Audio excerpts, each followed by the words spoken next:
আসসালামু আলাইকুম বন্ধুরা, আপনাদের মাঝে অনেক দিন পর আমি আর একটা ভিডিও নিয়ে চলে আসলাম। আসলে কিছু সমস্যার কারণে আপনাদের মাঝে ভিডিও দিতে পারি না, তো এখন থেকে আবার আমার ভিডিও দেখতে পারবেন আপনারা। আজকে চলে গেলাম আমি ছেলেকে লেবু ছিঁড়তে আমাদের এক ছাড়দের বাসায়। সেই বাগিচায় চলে গেলাম লেবু ছিঁড়তে, দেখতে পাচ্ছেন, এবং পুরো ভিডিও আপনাদেরকে দেখাবো কিভাবে ব্যাতখোলের মতন লেবু ধরে রয়েছে গাছে।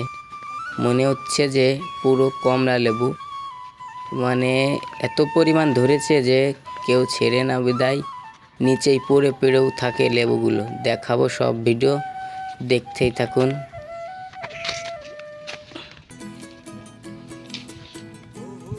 আপনাদেরকে কি বলবো, আমি বাগিচায় ঢুকে আর পুরো অবাক হয়ে গেছি আমি, যে এত পরিমাণে লেবু ধরেছে, কেউ ছেড়ে না বিধায় এরকম লেবুগুলো পড়ে পড়ে রয়েছে। আর আমি ছিললাম, হাতে কটা কাটা হিংলো, কাটা ফুটলো, রক্ত বেরোল হাত থেকে।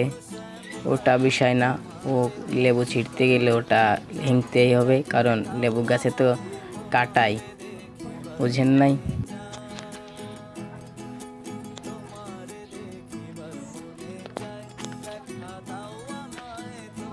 আর আমার কাছে মনে হচ্ছে লেবু ছিঁড়ার থেকে আমি আরও তাকায় পরে খালি দেখি, মানে এত সুন্দর দেখা যাচ্ছে লেবুগুলো ধরে ধরে রয়েছে। আমি বেশি মজা পেয়েছি ধরতে গেলে ছিঁড়াচ্ছে কেউ, দেখে বেশি মজা পেয়েছি।